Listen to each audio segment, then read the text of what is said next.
కళ్ళకు best friend వినుకొండలో the number 1 opticals Sriranga opticals RTC bus stand ఎదురుగా Jeevalayam complex Vinukonda. Eye checkup కోసం ఇప్పుడే శ్రీరంగ ఆప్టికల్స్ ని సంప్రదించండి. హాయ్ అండి, అందరికీ నమస్తే. Welcome to Suman TV. నేను మీ కావ్య. ఈరోజు వినుకొండ సమీపంలోని చెక్కవాగు కాలనీలో లింగమ్మ గారి ఇంటి దగ్గర అయితే ఉన్నాము. లింగమ్మ గారి తన తండ్రి చనిపోవడంతో తన తల్లిని ఈవిడే చూసుకుంటూ ఉంటున్నారు. ఇలాంటి సమయంలోనే లింగమ్మ గారి భర్త చనిపోవడం కూడా జరిగిందని చెప్పేసి అంటున్నారు. కూలి పనికి వెళ్ళి పొలం పనులకి వెళ్ళి ఇళ్లలో పని చేసుకుంటూ వాళ్ళ తల్లిని ఈవిడే చూసుకుంటూ వస్తుంది.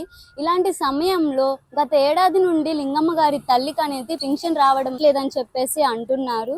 ఆ లింగమ్మ గారికి 60 ఏళ్ళు 50 ఏళ్ళు వచ్చినా గానీ ఆవిడకి పింఛన్ రావడం లేదు అనేసి ఆవిడ వాపోతున్నారు. సంబంధిత అధికారులు పట్టించుకొని ఇలాంటి పేదవాళ్లకు పింఛన్లు వచ్చేటట్టు చేయాలని చెప్పేసి ఇక్కడ స్థానిక ప్రజలు అయితే కోరుతున్నారు. నా పేరు లింగమ్మ. ఎక్కడ ఉంటున్నారు మీరు? చెక్కవాగు వినుకొండ దగ్గరే.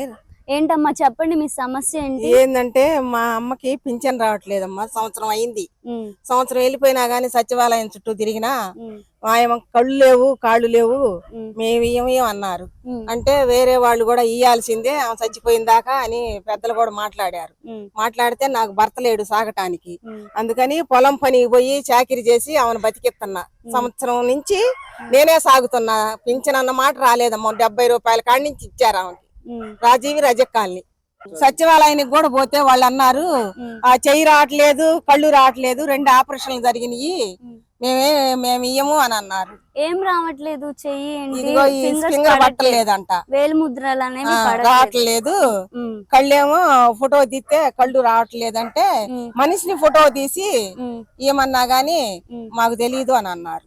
అంటే పై అధికారులు అన్నారు, పైనోళ్లే అన్నారు. సచివాలయంలో మాట్లాడినా కానీ పట్టించుకోవట్లేదమ్మా. తిరిగి తిరిగి సాల్ అయిపోయింది. సంవత్సరం అయింది, సంవత్సరం నుంచి రావట్లా. అందుకని ఎట్నే పొలం పనికి పోతా ఇళ్ళ చందున బతుకుతున్నా నేను. మాకు ఎవరు లేరు, అసలు నాకు కూడా భర్త లేడు, పిల్లలు లేరు. అది నేను చెప్పటానికి అమ్మా, అది ప్రాబ్లం అయ్యా.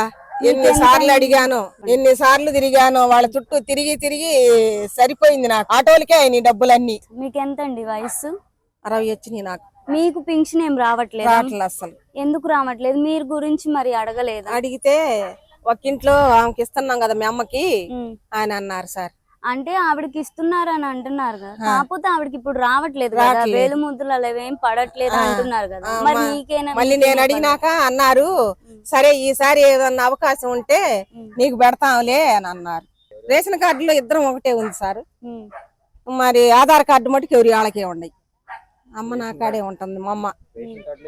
మీకు తమ్ముళ్ళు అన్న ఎవరు లేరమ్మా. మీరే నేనే పట్టించుకొని పట్టుకొస్తున్నాను. మా నాన్నగారు చచ్చిపోయినాక నా కాడికే వచ్చింది. ఎప్పటి నుండి ఉంటున్నారు ఆవిడ మీతోటి? ఎప్పటి నుండో ఉంటున్నారు? నాన్న చచ్చిపోయి కూడా చాలా అయింది. అప్పటి నుండి ఆవిడ అప్పటి నుంచే నా కాడికి వస్తుంది.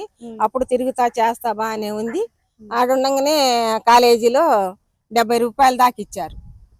అప్పట్లోనే 70 ఇచ్చారమ్మా.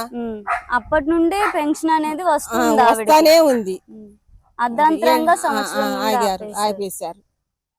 ఎవరు కూడా సమాధానం చెప్పలే. ఆడికి పోయినా ఏం చేసినా గానీ మాకు తెలియదు అంటున్నారు. మరి ఏం చేసాను? వాళ్ళని కూడా పెద్దోళ్ళని కూడా అడుగుతూనే ఉంటా, పట్టించుకోవట్లేదు మమ్మల్ని. ఒక్కసారికైనా మీరైనా దయచేసి పెద్దలకు చెప్పి వాళ్ళకి కూడా అందరికి చెప్పి మాది ఒక పింఛన్ వచ్చేటట్టు చేయండి.